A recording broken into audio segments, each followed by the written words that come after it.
Hi friends, இப்போ நம்ம எப்படி பட்டி தைக்க போகிறோம்னு பார்க்க போகிறோம். பட்டி தைக்கணும் முன்பகுதிக்கு வந்து சட்டையோட முன்பகுதியில் உள்ள வந்து குறைஞ்சி வச்சிருக்கேன். இதை வச்சு நம்ம தைக்கணும். எப்படி தைக்கிறோம் பாருங்கள்.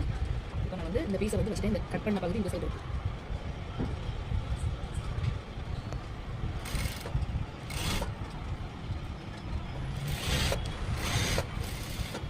நம்ம அது இந்த கட் பண்ண பகுதி இந்த இடத்துல இருக்கு இல்லையா,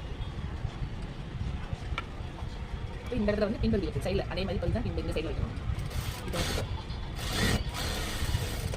வச்சுக்கோ, இதுனா உங்களுக்கு மாறாமல் இருக்கும். ஒரே லெவலில் வந்து கட்டி வந்து ஒரு மாறி இருக்கும். இப்போ வந்து கட்சி வந்து மாறி வச்சு வச்சுருப்பாங்க இல்லையா, அந்த கட்டு வராமல் இருக்கிறதுக்கு அப்படி இப்போ கட்சி மிடில் ப்ளவுஸ் எடுக்கணும்.